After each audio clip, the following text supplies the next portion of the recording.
وصدق رسوله نبی کریم۔ سچا ہمارا مالک اور سچا ہمارا خالق کہ سوا اس واحد یکتا کے کوئی عبادت کے لائق نہیں، اور سچا اس کے پیارے حبیب آپ کے میرے آقا مولا رحمت للعالمین خاتم النبیین حضرت سیدنا و مولانا محمد رسول اللہ صلی اللہ علیہ وآلہ وسلم کہ جن کے ذکر کی اس خوبصورت محفل میں یار آپ حاضر ہیں۔ الحمدللہ ہمارے مرشد کریم صدارت فرما رہے ہیں، اللہ کریم ہمیں اس کے بارکات سے استفادہ کرنے کی توفیق عطا فرمائے۔ حضور علیہ السلام کے ذکر کی محفل ہے، ان محافل کے سجانے کا، ان میں آنے کا مقصد جہاں دل میں حضور علیہ السلام کی محبت کو بڑھانا ہے، جہاں ان محافل کا مقصد حضور علیہ السلام کی نعت شریف سن کے، حضور کا مرتبہ و مقام سن کے حضور کی محبت میں آگے بڑھنا ہے، وہی ان محافل کا اہم ترین مقصد یہ ہے کہ انسان حضور علیہ السلام کی اتباع اختیار کرے۔ انسان جب ان محافل میں آئے جہاں حضور علیہ السلام کی محبت کا ذکر سنے، جہاں حضور علیہ السلام کی نعت شریف سن کے جھومے، وہی جن کی نعت شریف سن رہا ہے، جن کا ذکر کر رہا ہے، جن سے تعلق کا اظہار کر رہا ہے، ان کی اتباع اختیار کرنے کا جذبہ لے۔ وہی یہ جانے کہ حضور نے کیا کرنے کو کہا اور حضور علیہ السلام نے کس چیز سے روکا، جس کو حضور نے کرنے کو کہا انسان وہ کرنا عادت بنائے، اور جس سے حضور علیہ السلام نے روک دیا انسان اس سے رک جائے۔ یہی محبت رسول صلی اللہ علیہ وآلہ وسلم کا سب سے اعلیٰ درجہ ہے۔ حضور علیہ السلام کی حدیث ہے، حضور علیہ السلام نے ارشاد فرمایا کہ جس نے میری اطاعت کی اس نے اللہ کی اطاعت کی، اور جس نے میری نافرمانی کی اس نے اللہ کی نافرمانی کی۔ یعنی جس نے میرا کہا مانا اس نے اللہ کا کہا مانا، اور جو میری بات سے پھر گیا وہ اللہ کی بات سے پھر گیا۔ اعلیٰ حضرت نے کہا نا، مومن ان سے کیا میرا، اللہ اس کو مل گیا، کافر ان سے کیا پھیرا، اللہ ہی سے پھر گیا۔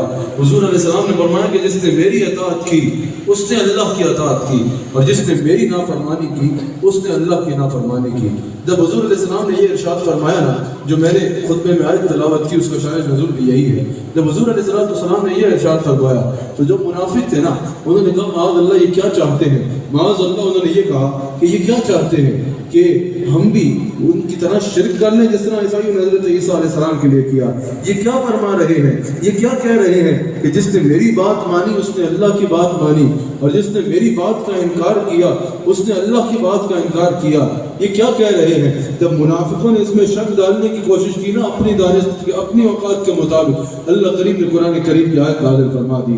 اللہ کریم نے ارشاد فرمایا من یطع الرسول فقد اطاع اللہ۔ سنو اب میں اللہ خود کہہ رہا ہوں، جس نے میرے حبیب کی اطاعت کی اس نے مجھے اللہ کی اطاعت کی، جس نے میرے حبیب علیہ السلام کی اطاعت کی اس نے مجھے اللہ کی اطاعت کی۔ اللہ کریم نے قرآن نازل فرما دیا کہ جس نے میری حبیب علیہ السلام کی اطاعت کی اس نے مجھے اللہ کی اطاعت کی۔ رسول اللہ کے غلاموں، اگر رسول اللہ سے محبت کرنا چاہتے ہو، اگر واقعتاً حضور علیہ السلام سے محبت کرنے والوں کی فہرست میں اپنا نام لکھانا چاہتے ہو تو حضور علیہ السلام کی اتباع اختیار کرو۔ اگر رسول اللہ کے عاشق بننا چاہتے ہو، اگر عاشق رسول کہلانا چاہتے ہو، ہاں نعت شریف پڑھنا اور سننا یہ عشق رسول کے اظہار کا بہترین ذریعہ ہے۔ ہاں میلاد شریف منانا اور اس میں آنا یہ بہت ضروری ہے اور بہترین ذریعہ ہے عشق رسول اپنانے کا۔ ہاں حضور علیہ السلام سے مختلف انداز اپنا کے محبت کرنے کا شریعت کے مطابق یہ بہترین عمل ہے، لیکن اگر رسول اللہ سے محبت کرنا چاہتے ہو تو صرف رسول کو ماننا کافی نہیں ہوگا، رسول کی ماننا بھی ضروری ہوگا، رسول کی ماننا ضروری ہوگا۔ یہ کہیں کی محبت نہیں ہے کہ ہم رسول کو تو مانتے ہیں لیکن رسول کی ایک نہیں مانتے. اگر رسول اللہ سے محبت کرتے ہو تو صرف رسول اللہ کو ماننا الفاظ میں کافی نہیں ہے بلکہ افعال میں، کردار میں، عمل میں رسول اللہ کی مانو گے تب عاشق رسول کہلانے کے لائق ہوگے، تب تم اس لائق ہوگے کہ تمہیں عاشق رسول کہا جائے.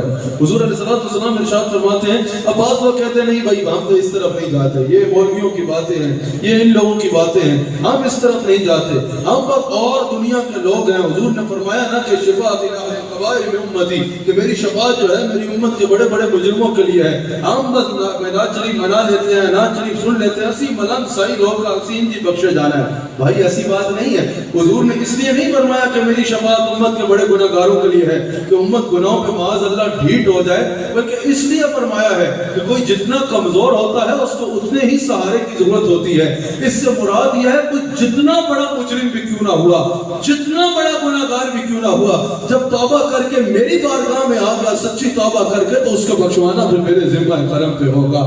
یا اگر میری اتباع کرنے والے میرے غلام سے انجانے میں بتقاضا بشریت گناہ ہو گئے تو اس کو بخشانا میری ذمہ داری ہے. اس سے یہ مراد نہیں ہے کہ آپ گناہوں پہ ڈھیٹ ہو جائیں اور ایسے بہانے تلاش کریں. جنہوں نے شفاعت کرنی ہے نا انہوں نے ہی فرمایا ہے. حضور علیہ السلام کی حدیث ہے، حضور علیہ السلام نے ارشاد فرمایا کہ میں اپنی ساری امت کی شفاعت کروں گا اور جنت میں لے کے جاؤں گا سوائے اس کے کہ جس نے انکار کیا. صحابہ نے عرض کی کہ یا رسول اللہ صلی اللہ علیہ وآلہ وسلم یہ انکار کرنے والا بد نصیب کون ہوگا جس کے بارے میں آپ ارشاد فرما رہے ہیں کہ میں ساری امت کی شفاعت کروں گا سوائے اس کے کہ جس نے انکار کیا. حضور علیہ السلام نے فرمایا کہ جس نے میری سنت سے محبت کی نا، جس نے میری سنت کو اپنا لیا اس کی میں شفاعت کروں گا اور قیامت کے دن جنت میں ساتھ لے کے جاؤں گا. اور جس نے میری سنت کا انکار کر دیا وہ انکار کرنے والوں میں ہوگا. میرے دوستو حضور علیہ السلام کی سنت اپنائے بغیر کوئی رستہ نہیں ہے. حضور علیہ السلام کی سنت کو اپنائے بغیر نہ رسول اللہ کی رضا پائی جا سکتی ہے اور نہ اللہ کی رضا پائی جا سکتی ہے. اللہ تک پہنچنے کا واحد رستہ حضور علیہ السلام کا رستہ ہے. حضرت جنید بغدادی رحمۃ اللہ تعالی علیہ ارشاد فرماتے ہیں کہ اللہ تک پہنچنے کے تمام رستے مخلوق پر بند ہو چکے ہیں سوائے ایک رستے کے اور وہ رستہ رسول اللہ کا رستہ ہے. اور رسول اللہ تک پہنچنا رسول اللہ کی سنت کو اپنائے بغیر ناممکن ہے. حضور علیہ السلام نے فرمایا جس نے میری سنت سے محبت کی اس نے مجھ سے محبت کی. یعنی حضور نے واضح فرما دیا اگر مجھ سے محبت کرنا چاہتے ہو تو پہلے میری سنت سے محبت کرو. میری سنت کی محبت تمہیں مجھ تک پہنچائے گی. اللہ کریم قرآن کریم میں ارشاد فرماتا ہے قل ان کنتم تحبون اللہ فاتبعونی یحببکم اللہ. جیسے حضور نے فرمایا نا کہ مجھ تک پہنچنے کا واحد رستہ میری سنت اپنانا ہے، میری سنت اپنانا ہے. یعنی حضور علیہ السلام کی سنت کو ترک کر کے انسان حضور تک پہنچ ہی نہیں سکتا. ویسے ہی اللہ کریم فرما رہا ہے کہ اگر مجھے بھی پانا چاہتے ہو تو رسول اللہ کی سنت رسول اللہ کی اتباع کے بغیر کوئی رستہ نہیں ہے. اللہ کریم نے فرمایا قل ان کنتم تحبون اللہ فاتبعونی یحببکم اللہ. اے میرے حبیب علیہ السلام ارشاد فرما دیجئے میرے ہر اس بندے سے جو مجھ سے محبت کا ارادہ رکھتا ہے قل ان کنتم تحبون اللہ، ہر اس بندے تک میرا یہ پیغام پہنچا دیں جو مجھ سے محبت کا ارادہ رکھتا ہے کیا کہ فاتبعونی، وہ آپ کی اتباع اختیار کرے. یعنی وہ کرے جو آپ نے کرنے کو کہا اور اس سے رک جائے جس سے آپ نے روکا. جب وہ یہ کرے گا نا، جب وہ فاتبعونی کا مصداق ٹھہرے گا، جب وہ کرنے لگ پڑے گا جو آپ نے کیا اور کرنے کو کہا اور اس سے رک جائے گا جس سے آپ نے روکا، میرے حبیب پھر پتہ کیا ہوگا؟ پھر بات بدل جائے گی. پھر بات بدل جائے گی. پہلے وہ کہتا تھا نا کہ میں اللہ سے پیار کرتا ہوں، پہلے وہ کہتا تھا نا کہ مجھے اللہ سے محبت ہے. میرے حبیب علیہ السلام جب وہ آپ کی سنت کو اپنا لے گا، جب وہ آپ کی اتباع اختیار کرے گا تو یحببکم اللہ، پھر میں اللہ اس سے محبت کا اعلان کروں گا. پہلے وہ مجھ سے محبت کرتا تھا پھر میں اس سے محبت کروں گا. پہلے وہ مجھے چاہتا تھا پھر میں اسے چاہوں گا. پہلے اس کی محبت کا مرکز میں تھا پھر میری محبت کا مرکز وہ بن جائے گا. کب؟ جب وہ کرے گا جو آپ نے کرنے کو کہا اور اس سے رک جائے گا جس سے آپ علیہ السلام نے روکا. سب سے پہلے تو یہ چیز ضروری ہے کہ انسان حضور علیہ السلام کی سنت کو اختیار کر لے.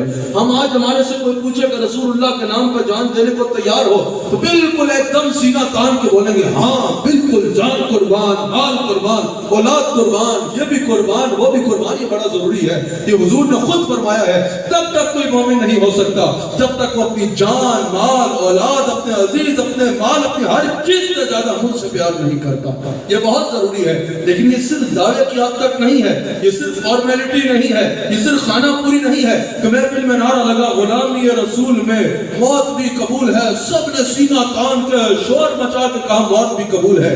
یہ نعرہ حقیقتاً دل سے لگانا ضروری ہے۔ لیکن مجھے بتاؤ، جو انسان غلام رسول بن کے زندگی نہیں گزار سکتا، وہ غلامی رسول میں موت قبول کرے گا؟ وہ غلامی رسول میں موت قبول کر سکتا ہے؟ ہرگز نہیں۔ ہم غلامی رسول میں موت قبول کرنے کا نعرہ تو لگاتے ہیں، لیکن ہم غلامی رسول میں نماز کو قبول کیوں نہیں کرتے؟ ہم غلامی رسول میں حضور کی سنت کو قبول کیوں نہیں کرتے؟ ہم غلامی رسول میں حضور علیہ السلام کی اتباع اختیار کیوں نہیں کرتے؟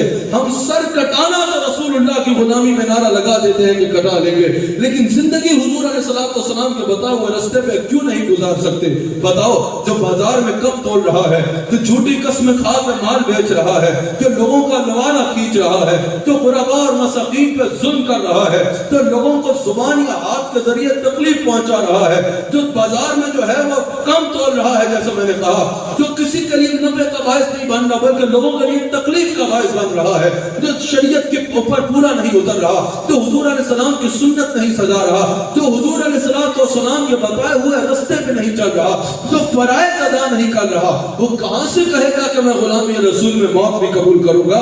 پہلے غلام رسول بن کر زندگی گزارو، پھر یہ دعویٰ کرو کہ مجھے غلامی رسول میں موت قبول ہے۔ حضور علیہ السلام ارشاد فرماتے ہیں،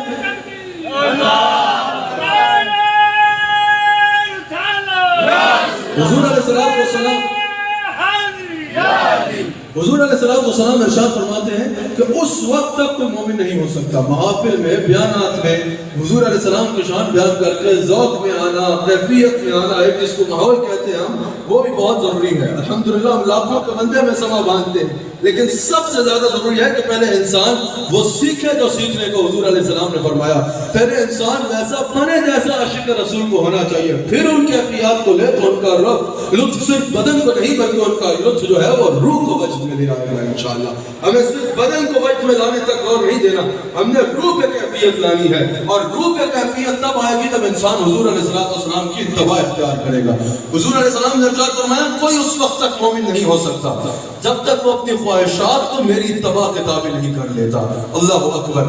اس وقت تک کوئی مومن نہیں ہو سکتا، یعنی اس وقت تک کوئی عاشق رسول نہیں ہو سکتا، اس وقت تک عشق رسول کا دعویٰ، ہاں انسان صبر کر رہا ہو وہ اور بات ہے، محنت کر رہا ہو، سٹیپ بائی سٹیپ آگے کوشش کر رہا ہو وہ اور بات ہے، لیکن ایک بندہ سنت کو ترک کر چکا ہو، سنت کی طرف توجہ ہی نہ ہو، حضور علیہ السلام کی طرف اتباع کی طرف توجہ ہی نہ ہو، اور کہتی میں بڑا عاشق رسول ہوں، وہ عاشق رسول نہیں ہے، کیونکہ حضور نے فرمایا کوئی اس وقت تک مومن نہیں ہو سکتا جب تک وہ اپنی خواہشات کو میری اتباع کے تابع نہیں کر لیتا، وہ اپنی نفسانی خواہشات پر میرے حکم کو ترجیح نہیں دے لیتا۔ یعنی اگر نفس کہہ رہا ہے، دل کر رہا ہے کہ انسان کچھ اور کرے، اور حضور علیہ السلام کا حکم اس کے برعکس ہے، انسان اپنی خواہش نہ مانے، اپنے دل کی نہ مانے، بلکہ وہ کرے جو حضور علیہ السلام نے کرنے کو کہا، تب انسان اس لائق ہوگا کہ اس کو سچا عاشق رسول کہا جائے۔ حضور علیہ السلام کی اتباع اختیار کیے بغیر کوئی رستہ نہیں ہے۔ میں نے چند منٹ آپ سے کلام اب کرنا ہے، لیکن آپ کی بھرپور توجہ درکار ہے۔ بخاری میں یہ موجود ہے، جب حضور علیہ السلام فتح مکہ سے واپس تشریف لے جا رہے تھے، جب حضور علیہ السلام فتح مکہ کے لیے تشریف لے کے جا رہے تھے، مدینہ منورہ سے مکہ کا سفر فرما رہے تھے، سخت گرمی کے دن تھے، رمضان کا مہینہ تھا، صحابہ حضور کی بارگاہ میں حاضر ہوئے، یہ بخاری میں موجود ہے، عرض کی یا رسول اللہ صلی اللہ علیہ وآلہ وسلم، سخت گرمی ہے، صحرا کا سفر ہے، رمضان ہے، روزہ رکھا ہے، لیکن یا رسول اللہ ظاہر ہے ہر عمر کے صحابہ ساتھ ہیں، یا رسول اللہ صلی اللہ علیہ وسلم اس گرمی میں، اس صحرا کے سفر میں پیاس برداشت نہیں ہو رہی ہے، یا رسول اللہ کچھ کرم فرمائے، رحمائی فرمائے۔ عصر کا وقت، جب صحابہ حضور کی بارگاہ میں حاضر ہوئے، یا رسول اللہ صلی اللہ علیہ وآلہ وسلم پیاس برداشت نہیں ہو رہی، حضور علیہ السلام نے فرمایا کہ پانی کا جام میری بارگاہ میں پیش کیا گیا۔ حضور علیہ السلام نے دست حد بلند فرمایا تاکہ سب اس جام کو دیکھیں۔ جب سب صحابہ نے دیکھ لیا، حضور علیہ السلام نے وہ پانی پی لیا۔ جیسے ہی حضور علیہ السلام نے وہاں روزہ افطار فرما لیا، عصر میں پانی پی لیا، جتنے صحابہ نے حضور کو یہ کرتے دیکھا سب نے پانی پی لیا۔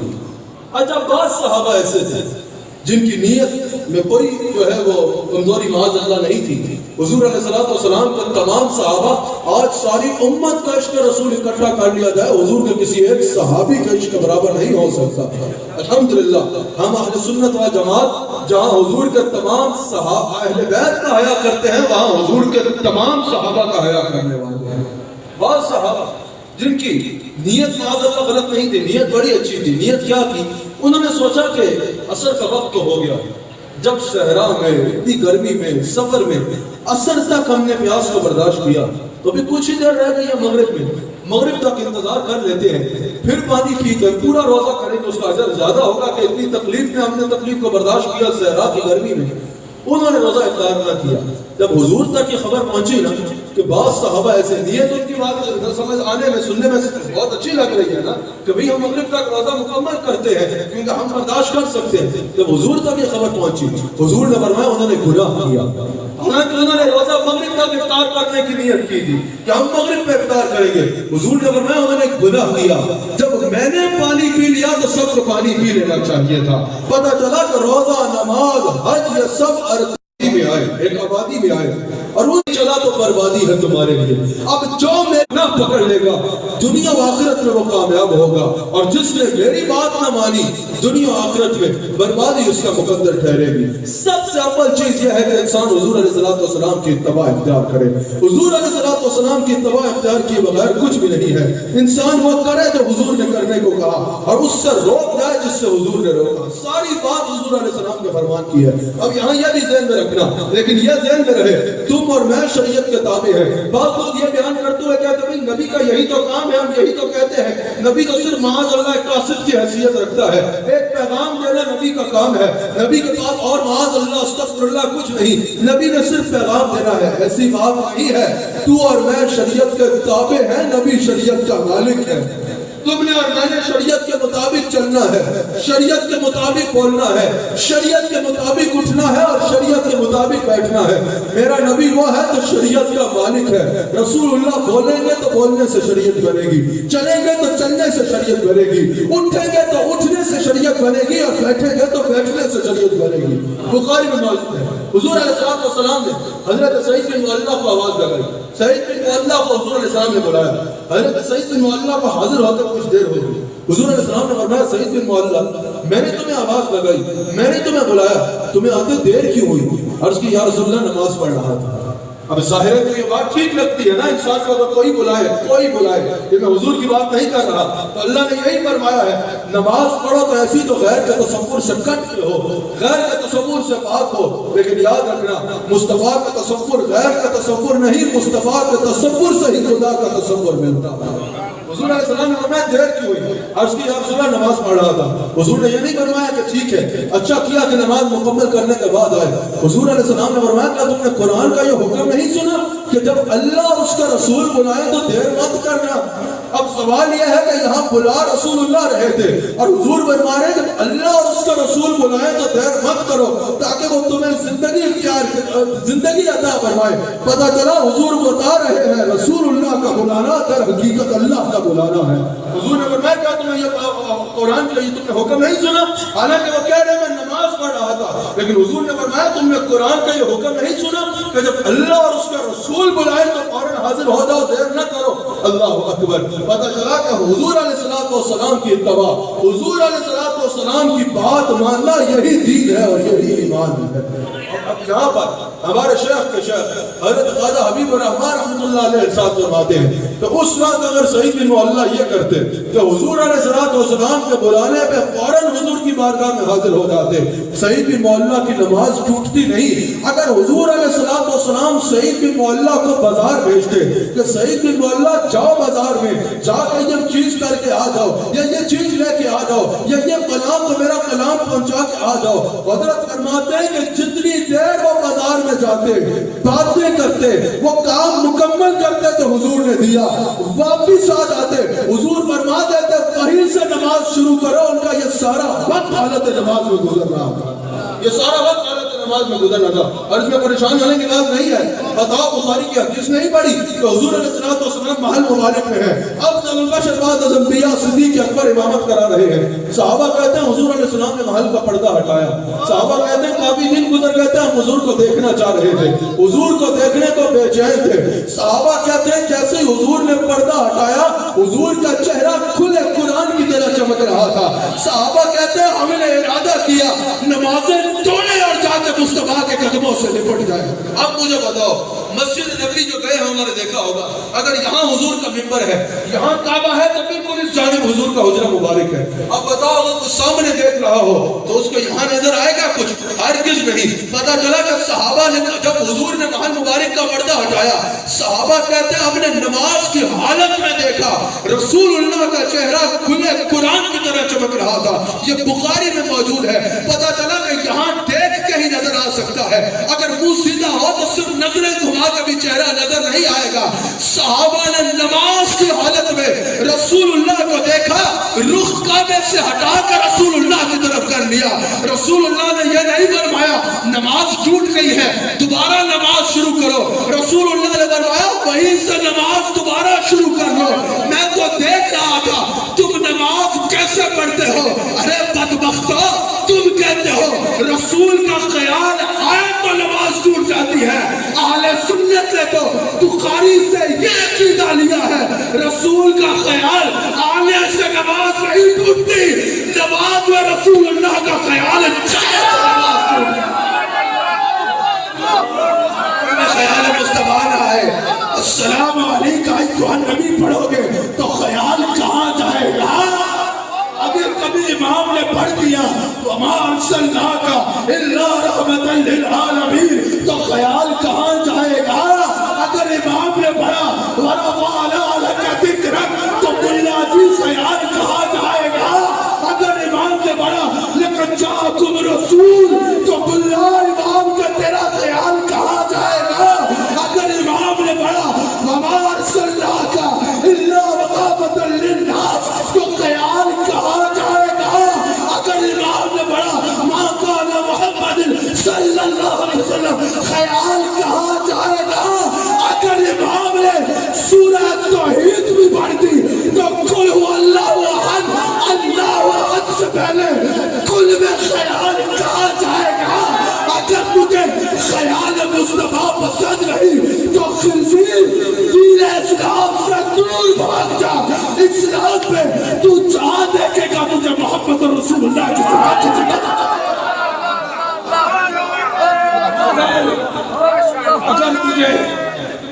اگر تجھے خیال مصطفیٰ پسند نہیں ہے تو دین مصطفیٰ سے باہر چلا جا کہیں تو تجھے ممکن ہے اپنا خواہش پوری ہو. اگر دین اسلام میں رہنا چاہتا ہے تو خدا کی قسم جب تو رکوع میں بھی جائے گا نا, جبریل نے صحابہ کو رکوع کر کے نہیں دکھایا, یہ رکوع بھی مصطفیٰ نے کر کے دکھایا. جبریل نے صحابہ کو سجدہ کر کے نہیں دکھایا, یہ سجدہ بھی مصطفیٰ نے کر کے دکھایا. آہا جو خزاز عشق رسول ہے, میری باغ جان کا وہ پھول ہے, وہ نماز جس میں مہک نہ ہو وہ ادا ہوئی بھی تو کیا ہوگی. مجھے کیا خبر تھی رکوع کی, مجھے ہوش کب تھا سجود کا, بس آپ کے نقش پا کی تلاش تھی جو جھکا رہا میں نماز. حضور علیہ السلام کے خیال کے بغیر تو بات نہیں بنے گی. بات ہے ہی ساری حضور کی, اور یہی صحابہ کا طریق تھا. صحابہ کا یہ سب کچھ رسول اللہ کی ذات ہے, سب کچھ رسول اللہ کی ذات ہے. حضور علیہ السلام سودا کر رہے تھے نا, حضور علیہ السلام نے گھوڑا دیکھا, کہا کہ یہ گھوڑا کتنے کا ہے؟ اسے ابھی 400 درہم تھا. حضور نے فرمایا ٹھہرو میں ابھی دیتا ہوں. حضور نے جیسے 400 درہم پکڑا ہے اس کی نیت بدل گئی. اس نے کہا بدلے بدلے کیسا دربار ہے, جو مانگو ملتا ہے. اس کو پتہ ہی نہیں تھا کہ میرے قریب سے تیرا کسی نے مانگا,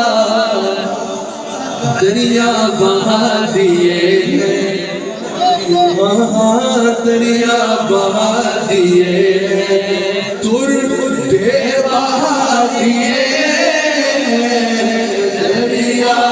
عقیدہ کیا ہے؟ اس نے کہا آپ کے پاس وہ گواہ ہے کہ میں نے 400 درہم مانگے تھے. پاس سے حضرت خزیمہ رضی اللہ تعالیٰ عنہ گزرتے ہیں، آگے بڑھتے ہیں، کہتے ہیں میں گواہی دیتا ہوں تمہیں 400 سال رسول اللہ کی محبت ہے۔ بخاری میں موجود ہے، میرا کا میدان ہے، حضور پوچھتے ہیں کہ میرے صحابہ آج کون سا دن ہے؟ سب کو پتا ہے یوم النحر، کہا یا رسول اللہ ہمیں نہیں پتا کون سا دن ہے، آپ جانتے ہیں۔ حضور نے مکہ کی طرف اشارہ کیا، کہا کہ یہ کون سا شہر ہے؟ سب کو پتا ہے کہ حجران جا کے نہیں کرتے، آج مکہ جا کے کرتے ہیں، دور دور سے سفر کر کے مکہ آئے ہیں، یہ بخاری میں موجود ہے۔ حضور نے پوچھا یہ کون سا شہر ہے؟ کہا سرکار ہمیں نہیں پتا کون سا شہر ہے۔ تمہیں نہیں پتا تھا کہ کون سا مہینہ ہے، تمہیں نہیں پتا تھا کہ کون سا شہر ہے۔ اب یہ بات عاشق مزاج آدمی سمجھے گا۔ عشق میں نا عقل کے گھوڑے نہیں دوڑائے جاتے، عشق یہ ہوتا ہے کہ ہماری مرضی کچھ نہیں، جو ہمارے محبوب کی مرضی وہی ہماری مرضی۔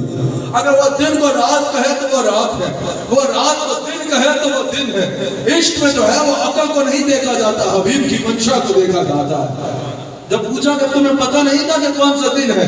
کہا اللہ کی قسم پتا تھا۔ کہا اگر پتا تھا تو بولے کیوں نہیں؟ کہا یہ تو پتا تھا کہ حج کا مہینہ ہے۔ صحابہ کا جواب سن، یہ تو پتا تھا کہ حج کا مہینہ ہے، پر یہ نہیں پتا تھا مزاج یار کیا ہے، یہ نہیں پتا تھا کہ حضور حج سننا چاہ رہے ہیں یا رمضان سننا چاہ رہے ہیں۔ اللہ کی قسم اگر رسول اللہ کہہ دیتے نا یہ حج نہیں یہ رمضان ہے، ہمیں اس کو رمضان کہنا تھا۔ اگر حضور کہہ دیتے نا یہ مکہ نہیں یہ مدینہ ہے، ہم نے اس کو مدینہ کہنا تھا۔ اگر حضور کہہ دیتے یہ یوم النحر نہیں کچھ اور ہے، ہم نے اس کو کچھ اور کہنا تھا۔ ہم گویا کہ کسی دلیل کی وجہ سے رسول کو نہیں مانتے، ہم ہر دلیل کو رسول اللہ کی وجہ سے معتبر مانتے ہیں۔ حضور علیہ السلام کی اتباع اختیار کرنا سب سے ضروری ہے۔ آخری بات میں کر کے اپنی بات کو ختم کروں گا، حضرت ان پہ تبصرہ نہیں کروں گا، صرف آپ تک پہنچانے کے لیے جلدی سے بیان کر دوں گا۔ ہم حدیث کی کتاب پڑھتے ہیں نا، سنن ابو داؤد شریف، صاحب ابو داؤد شریف فرماتے ہیں، امام ابو داؤد فرماتے ہیں کہ میرے پاس 5 لاکھ احادیث پہنچی، فرماتے ہیں مجھے 5 لاکھ احادیث میرے پاس ہیں، جن میں سے میں نے 4800 احادیث کا انتخاب کیا۔ یہ بڑے غور سے سنیے، جن میں میں نے 4800 احادیث کا انتخاب کیا جن کو سنن ابو داؤد میں نقل کیا۔ وہ فرماتے ہیں پھر میں نے امت کے لیے مزید آسانی کرنا چاہی، میں نے 4800 میں سے 4 احادیث کا انتخاب کیا۔ اور وہ فرماتے ہیں کسی بھی شخص کے دیندار ہونے کے لیے یہ کافی ہے کہ وہ ان 4 کے عمل کرے۔ ظاہر عقیدہ توحید کے بعد، عقیدہ رسالت کے بعد، فرائض کے بعد سوشل لائف میں وہ کہتے ہیں یہ 4 احادیث، یہ 4 باتیں کسی بھی انسان کے دیندار ہونے کے لیے کافی ہے۔ سب سے پہلے انہوں نے کہا وہ حدیث جو امام بخاری نے بھی جب جامع صحیح میں حدیث مرتب کی تو سب سے پہلے یہ حدیث مرتب کی، وہ کیا ہے؟ اور محدثین کہتے ہیں اگر ہمارا بس چلے تو حدیث کی جو کتاب لکھیں سب سے پہلے یہ حدیث کریں، انما الاعمال بالنیات۔ حضور نے فرمایا تمام اعمال کا دار و مدار نیت سے ہے۔ میں نے صبح بھی نیت کی بات کی تھی، صرف ایک بات کر کے صوفیہ اولیاء فرماتے ہیں کہ بہت سے بڑے عمل ایسے ہیں جن کو نیت بہت چھوٹا کر دیتی ہے، اور بہت سے چھوٹے عمل ایسے ہیں جن کو نیت بہت بڑا کر دیتی ہے۔ اس میں صرف ایک حدیث سنا دوں گا، حضور علیہ السلام کی ارشاد فرماتے ہیں ایک شخص کا نام اعمال اللہ کی بارگاہ میں پیش کیا، اس کی نیکیاں اللہ کی بارگاہ میں پیش کی، اللہ قریب نے فرمایا اس کو ایک سائڈ پہ رکھ دو، اس کو ایک طرف رکھ دو، اور ایک شخص مرا اس نے نیکیاں کی ہی نہیں تھی، وہ اللہ کریم فرماتا ہے اس کے نامہ اعمال میں فلاں فلاں فلاں نیکی مرتب کر دی۔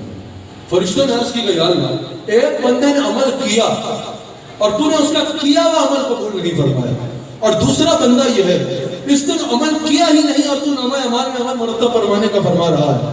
حضور فرماتے ہیں اللہ نے فرمایا کہ اس نے عمل تو کیا تھا لیکن اس میں نیت صاف نہیں تھی، نیت ریا کی تھی، اس لیے اس کا نامہ اعمال میں عمل مرتب نہیں ہوا۔ اور دوسرا شخص عمل نہ کر پایا لیکن اس کی نیت تھی کہ وہ یہ عمل کرے گا، ہم اس کے نامہ اعمال میں عمل مرتب فرما رہے ہیں۔ دوسری حدیث وہ کہتے ہیں جو کسی بھی شخص کے دیندار ہونے کے لیے کافی ہے وہ یہ ہے کہ حضور علیہ السلام نے ارشاد فرمایا کہ اسلام کا یہ حسن ہے کہ مسلمان بیانی باتوں کا، بے معنی باتوں کو چھوڑ دے، افعال و کردار میں فضول کاموں کو، فضول باتوں کو چھوڑ دے، اپنے وقت کو قیمتی بنائے۔ مومن اپنے وقت کی قدر کرے اور وقت کو قیمتی بنائے۔ تیسری حدیث کو کہتے ہیں ان 4 میں سے جو ان کے نزدیک انسان کے دیندار ہونے کے لیے کافی ہے وہ یہ ہے کہ اسلام مومن کی یہ شان ہے مومن کا یہ حسن ہے، حضور فرماتے ہیں کہ مومن جو اپنے لیے پسند کرتا ہے وہی اپنے بھائی کے لیے پسند کرتا ہے، اگر اپنے لیے اچھا پسند کرتا ہے تو اپنے بھائی کے لیے برا نہیں، بھائی کے لیے بھی اچھا پسند کرتا ہے، اپنے لیے عزت پسند کرتا ہے تو بھائی کے لیے بھی عزت پسند کرتا ہے، اپنے لیے اگر بیسٹ پسند کرتا ہے تو بھائی کے لیے بھی بیسٹ پسند کرتا ہے۔ یعنی اگر ایک مومن ہے، وہ ان کو اللہ نے مال دے رکھا ہے اور اس کا نوکر ہے وہ بھی مومن ہے، وہ مالک جو اپنے لیے پسند کرے گا وہی اپنے غلام کے لیے پسند کرے گا۔ اللہ اکبر۔ یہ تیسری چیز ہے، ہر بات پر تبصرہ ہو سکتا ہے لیکن وقت کی کمی کے میں تبصرہ نہیں کروں گا۔ اور چوتھی چیز حضور فرماتے ہیں کہ چوتھی حدیث جو اسلام کے ایک شخص کے دیندار ہونے کے لیے کافی ہے ان کے نزدیک، وہ یہ فرماتے ہیں کہ حضور نے فرمایا کہ حلال اور حرام سب واضح ہے۔ قیامت کے دن انسان یہ نہیں کہہ سکتا کہ مجھے تو یہ پتہ ہی نہیں تھا کہ یہ کرنا ہے، مجھے تو یہ پتہ ہی